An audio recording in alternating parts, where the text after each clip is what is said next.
So, hello everyone, my name is George. I'm a product manager in Raiffeisen, which is a bank. Together with my colleague Chandraman, we're the machine learning engineers, so a kind of active delivery focused data scientist. We'll describe a bit how we deploy and how we handle. How we deploy and how we handle actually data and its usage within our Databricks-based platform within the bank, right? I'll start from the beginning with an important note. So this is a semi-technical presentation. Whenever I talk about compliance, you always have two dimensions. That's the actual process, and has a small bit, or complementary bit, which is the technical realization of what you can technically deliver. Compliance means more than just technical implementation, means processes, understanding a specific regulation. We will not handle this in presentation because this you cannot automate. So we'll be purely focused on the technical aspect of what we did. And I also want to say from the beginning, the platform or the use case, which is our platform and its rollout, especially with the focus on data handling, is something which we actually did in 2020.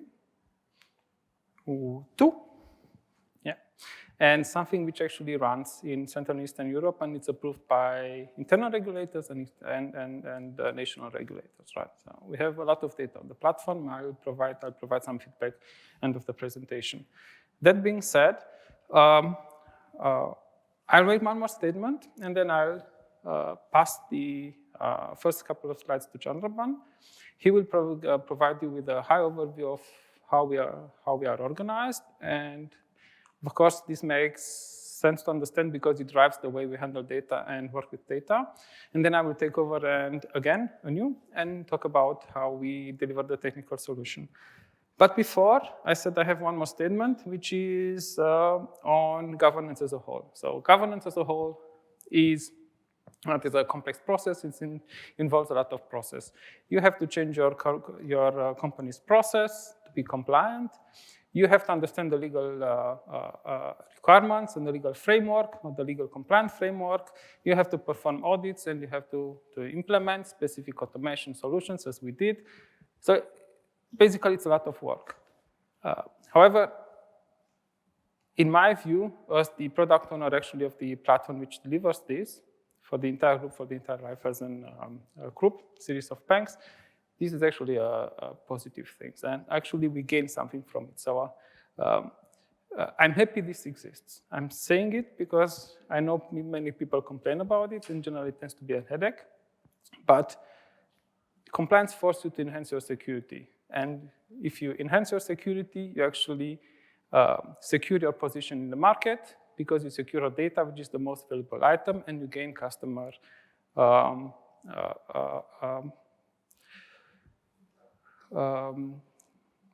gain more customers, gain their support, right?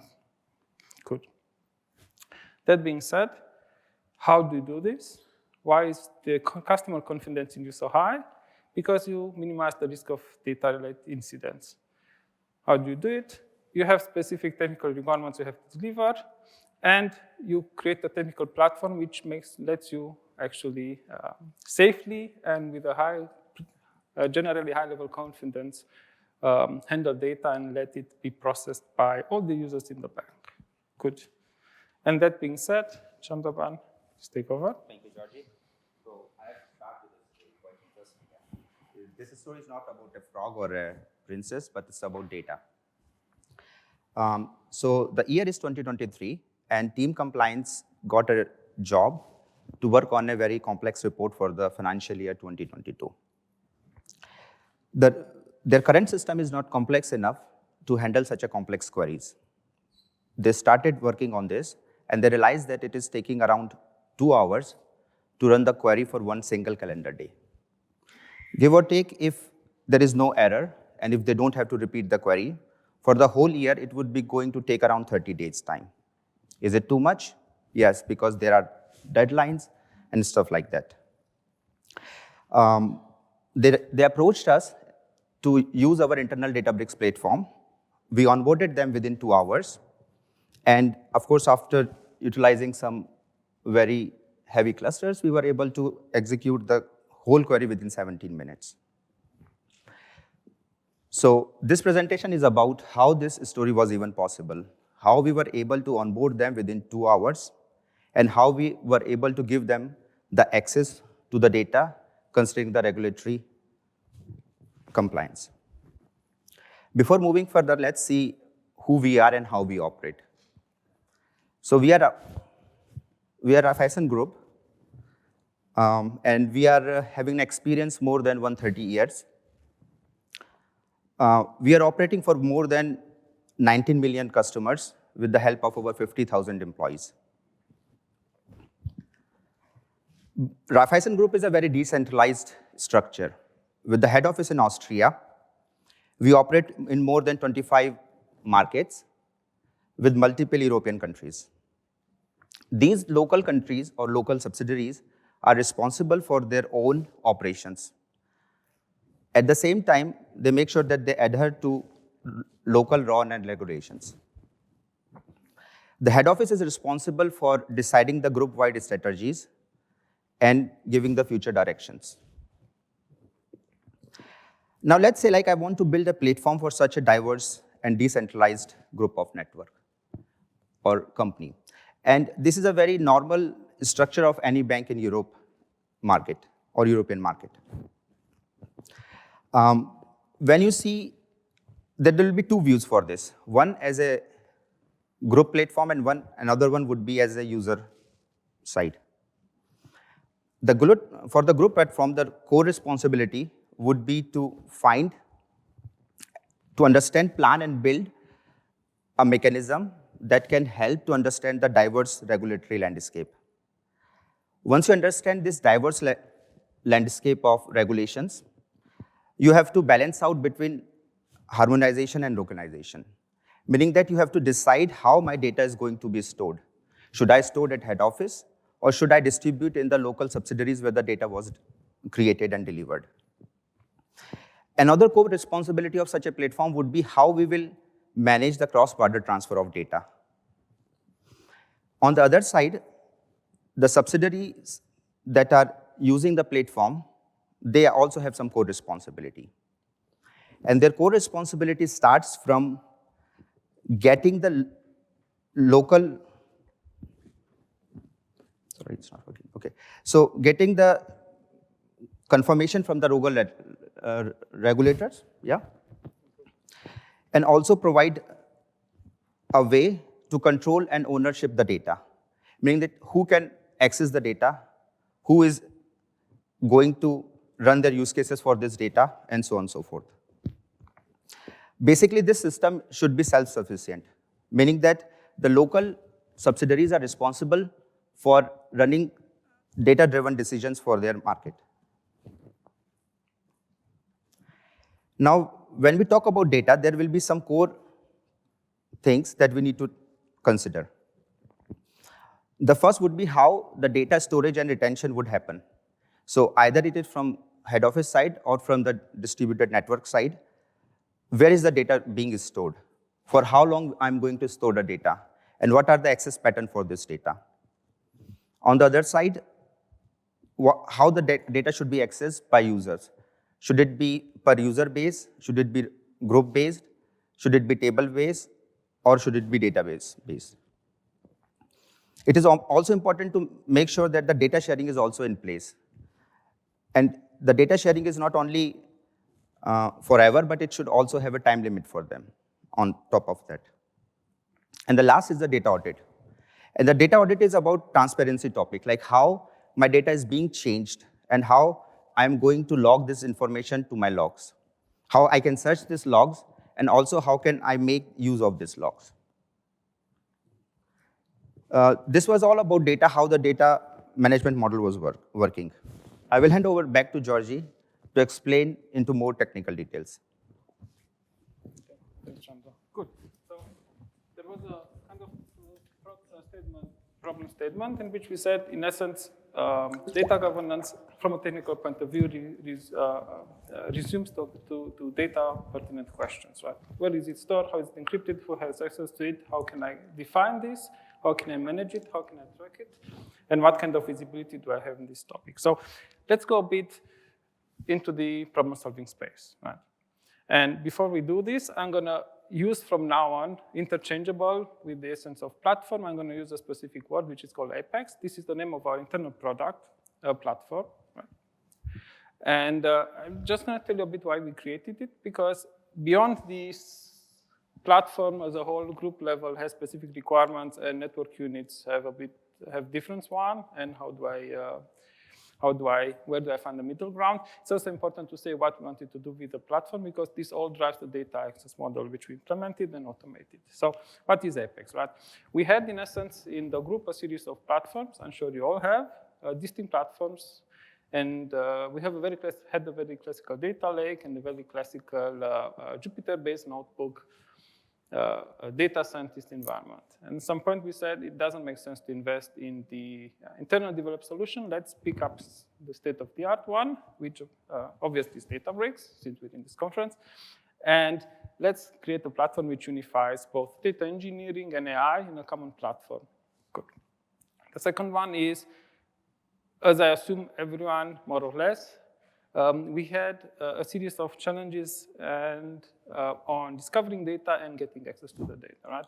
Data discovery, in essence, out of scope with this discussion, but off topic, we can all, of course, say Unity, and adopting Unity is a huge step forward in discovering, understanding what you have. But data access as a, where is my data, when can I use it, how do I discover, how can I manage its connections? This is also what we want to do with the platform. And the last one is, in the context of decentralization, as Chandraban has shown before as our group is, the idea of self-service. There is a group platform, but me as a subsidiary, as a network unit, can operate by myself, can start things, can stop things, can onboard my own use cases. It's a core element. Without the idea of self-service and self-service control, you cannot establish ownership. You cannot go to a local regulator and tell them, I'm going to use something where head office decide how this is done, and I don't have any control of it. This will not work. So self-service in the sense of, I don't have any head office dependencies, even though head office delivers the platform to me, is the third point. Good. Now, let's go back to the problem of data. We, at least when we started our projects and we analyze it, we come up with a strategy, a three-point strategy. And the first one is, even if we're talking about a good platform, right? We said, decentralize it, introduce the idea of tenancy, and introduce a very granular mechanism which decides when and how you can access to data. This is the last point, which is scope-based model. And I will describe this scope-based model because this is the most complex one we have. But to give you a short overview, decentralization, obviously, I think it's clear. Basically distributes the platform and its ownership and control to the subsidiaries. I don't think this is hard to understand. Tenancy is an additional mechanism which provides you more control and a logical separation within a subsidiary, because whatever you do, wherever you go, you will have a retail department, you will have a risk department, you will have a compliance department. All these departments will work with different data, will work with different users, and will have different privileges. You cannot put them all in a single bucket and say, now, deal alpha or simply look at the data and do as you think. You have to have a bit of separations here. And the last one is the idea of having a model and being able to define a model in your place, in which we say and are able to define a scope and the required access patterns and data. What we mean with scope, I'll be very short to explain it when we go so far. Good. Now, before I go and explain everything, let's take a top-to-bottom, high-level overview of these topics. Right? Decentralization. In our case, decentralization doesn't mean just distributing control. Our group platform is actually a mesh network, where every network unit, every subsidiary, and head office, let's consider head office a subsidiary as well, has its own instance, and it's completely physically and logically separated from everyone else. This, of course, does not exclude data exchanges. And I explicitly draw here a read-write connection. I'm going to explain how this works. But the main point here is we deliver as a platform, or when we talk about Apex, we deliver everyone a unique AWS account for which they become the owner, and the unique Databricks account for which they become the owner as well at head of each stage. Now, what do we gain with it? You, as a network unit or each Apex instance, has its own ownership and control structure. Do you have to argue with the regulator that you have control over your data, you have localized your data? This is the easiest pattern and the most scalable one you can have, or we could have. Then it enables local governance. If you have control, and if your data is here and you control your own instance, then you can decide who gets access to your data, what you use your data for, how long you retain it, and simplifies the issue of allowing you to use the platform and getting the regulatory permissions to do it significantly. And lastly, you get an indirect gain from it, which is you as a whole, as a platform, have standalone components. You can expand it or you can shrink it if you, for example, sell a subsidiary, and still have a very clean security and privacy separation. Good. Now, as I said before, this is a good start, but this is not sufficient. The network bank or a subsidiary has several departments, right? And in our case, we said, okay, each own department is a tenant. What are tenants? Tenants are, within a subsidiary, are completely separated entities. They get completely different workspaces and have completely different storage spaces and have completely different storage keys. And we make sure that we separate them as hard as we can. There is no situation in our platform setup where actually a tenant can read or write data which belongs to other tenants, unless this is explicitly set up. And this is basically an adapted way of managing privileges within a single account or within a single department, right? Adds an additional layer of security and privacy because there is a clear separation here. I gave earlier an example between marketing and compliance.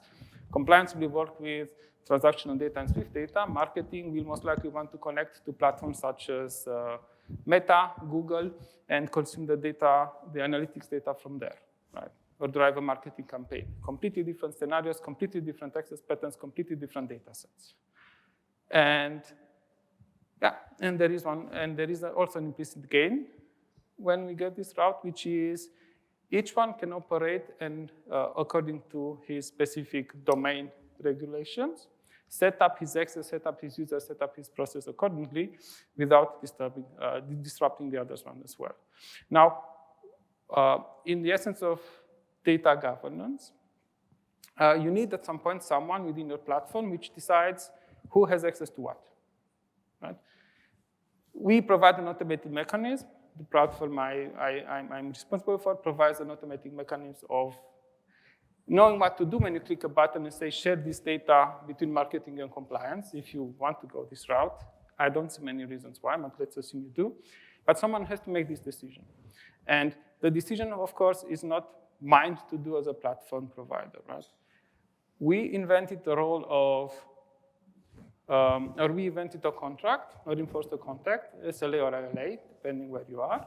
And we said, okay, according to a responsibility model, which is described here, I will also provide a bit more context. Your environment, this tenant belongs to you. And within our contract with the tenant, we assume responsibility for all access rights management, all network management. We take it away from him. We don't trust them, to be honest, with doing such changes.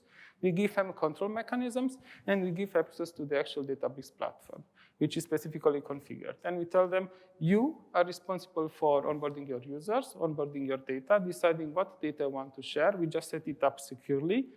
But you have one more responsibility, which is the fact that you need to use the data compliant, right?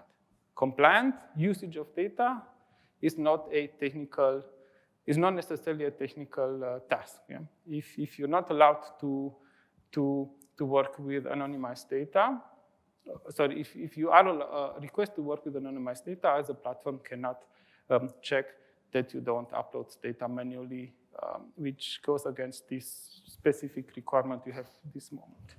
Good. The tenant we call a workspace owner because we give him workspaces. For him, it's very tangible to do. And lastly, I already say, so he's responsible for compliant data usage. Good. This means that, forgot. Good thing I have this on the slide. The workspace owner is basically the only entity which decides what data comes in and what data goes out.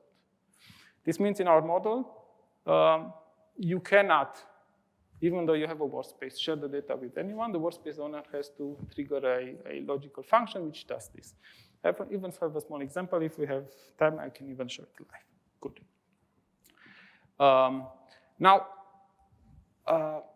We went to the point where we said we decentralized the platform. We introduced the idea of tenants, and the tenants are responsible for working on one or more use cases. But what is a use case? So we're missing here an entity. Let's take marketing again. Right? Let's say marketing is doing in head office, works in head office, and decides to standardize a specific marketing process.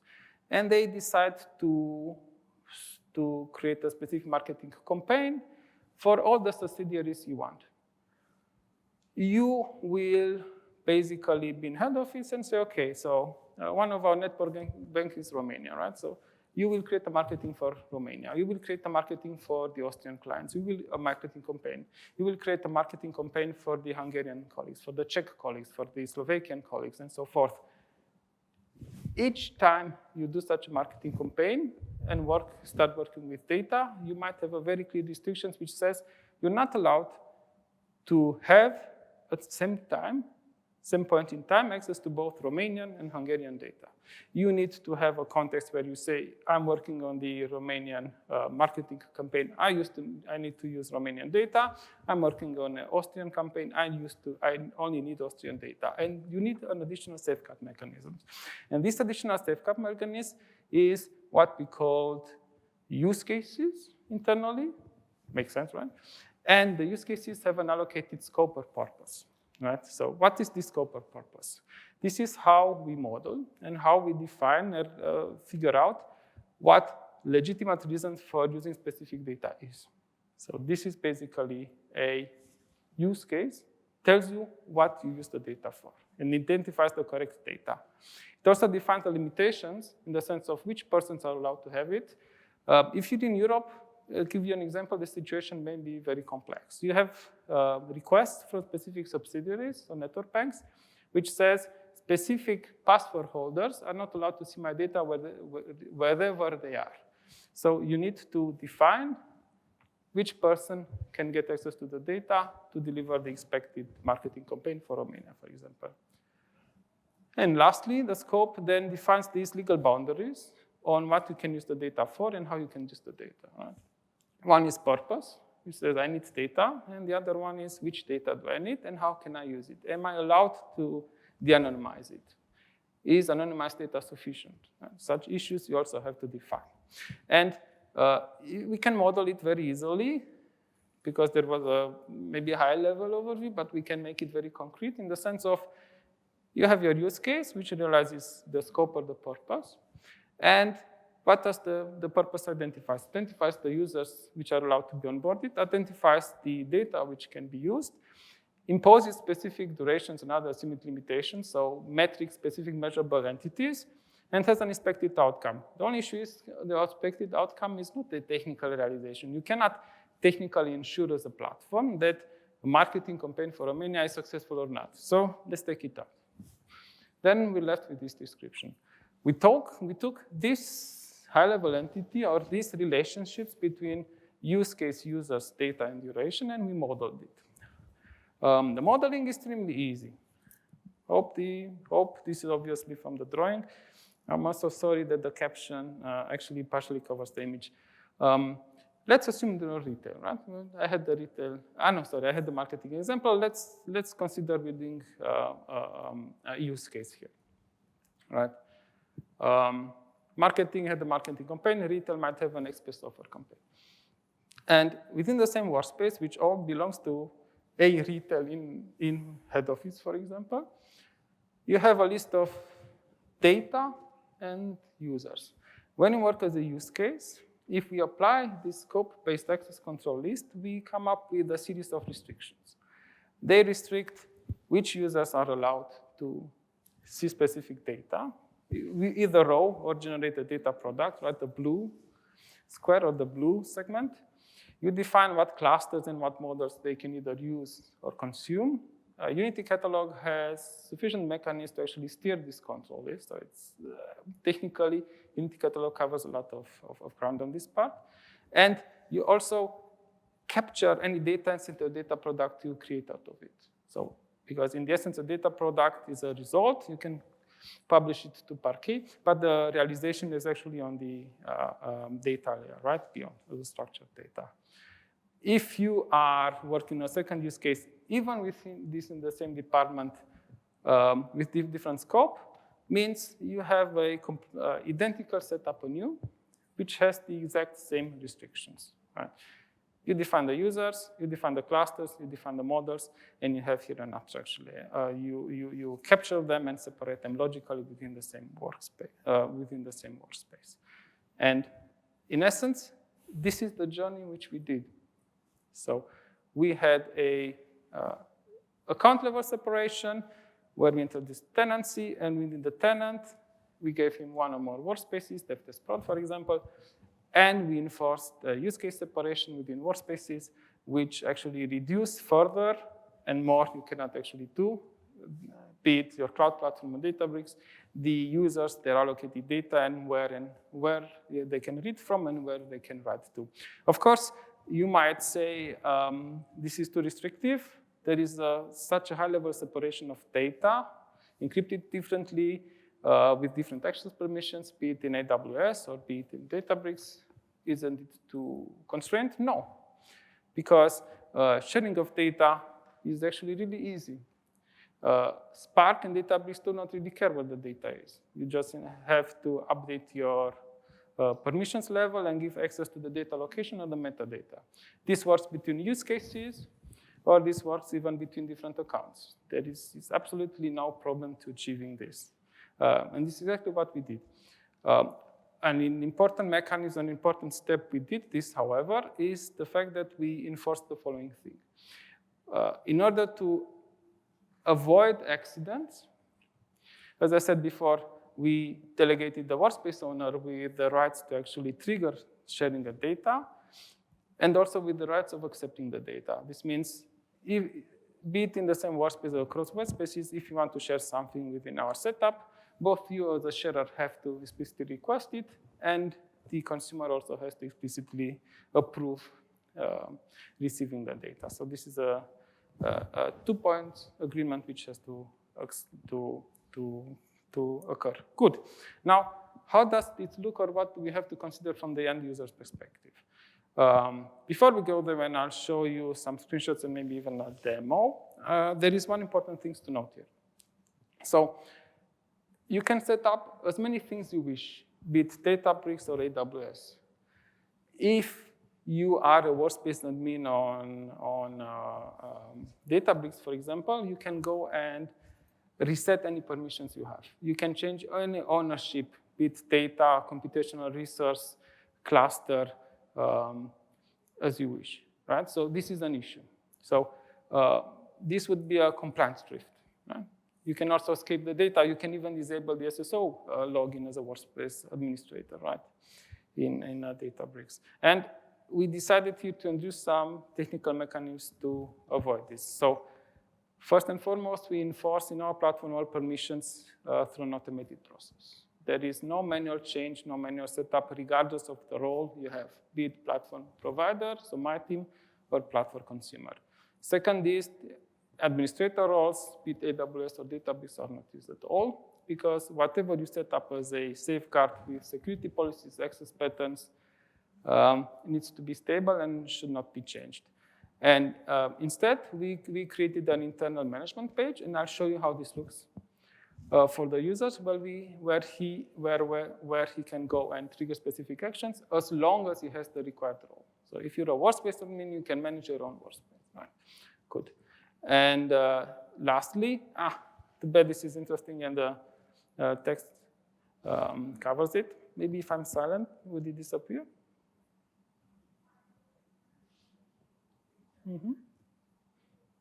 No, okay. Okay, so we added one more control mechanism in the entire structure and gave everyone, each workspace owner, a destruction mechanism.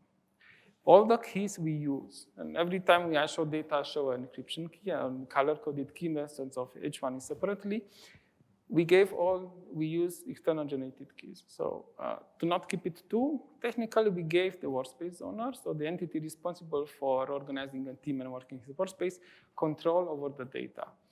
We might not have admin roles on AWS or Databricks, but he can always revoke the key, which stores all his data. So there is a red button, which basically does not delete any data, but makes it completely readable for everyone. So make it junk. Yeah.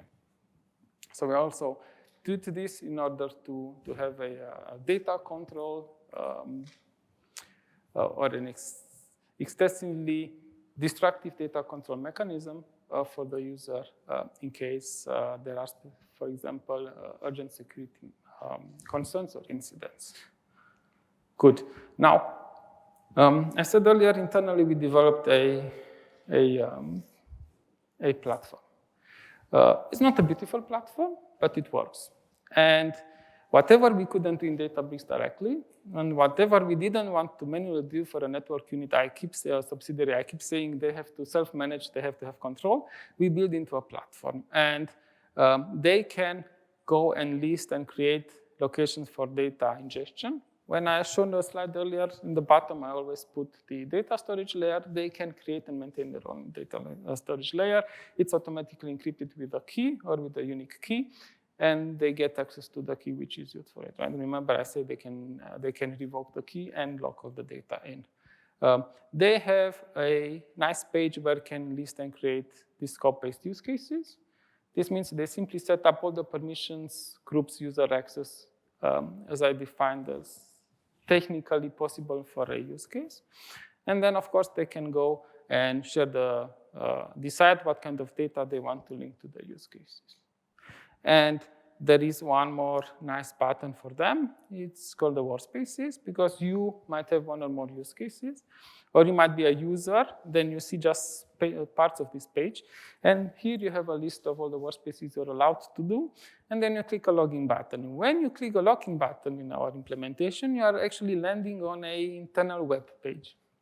You don't go directly to database.com, you go internal web page first. What is this internal web page? Well, deciding what use case you are supposed to work currently, right? Setting the correct permissions is also a technical step, right? Especially regarding data. And this internal web page runs for a couple of seconds, 15, 20, and actually sets up the entire workspace level permissions in Databricks from scratch every time you log in. It assigns it to correct use cases, and it can do much more. It has a time of access restriction, which you can set up. So you might define that every day between 8, you shouldn't be able to change anything, just maybe track a specific workflow which runs. Or you might decide that in the weekend, no one should be able to log in. It's an unusual action. And we can also have other mechanisms. We might have, for example, geographical access restrictions, and say, if I log in from head office from Vienna, I can see all the network unit data. If I move to Romania and try to log in there, actually I can capture and restrict this as well. So this is how it works. And this then redirects you to the Databricks web page. Now, to end the presentation, let's look a bit of what we did. There is always a question in such presentation: how did you build it? How long did it took? Who's using it? Do you have some success stories? We have internally, the team was internal when we started, about 15 people in size. Now it's double. And even though it looks complex, it actually took only 6 months to come up with this first data management system as described here. What took long is this not very good looking internal web page to create, because it's external a control mechanism. And since then, so since January 2022, we keep improving the thing. We have a surprisingly large amount of code, both infrastructure and microservices. Who's using the platform? So very much about how we did things, but who's using it? So we have retail, we have compliance, we have finance, we have corporate, we have investment, we have retail, we have marketing. All the departments in the bank are using it. Not all departments or all network units, but in head office, for example, it's everyone. The confidence in the platform and the approvals are high. And not just high, or proof that this is actually the case is if we consider how much data we already have.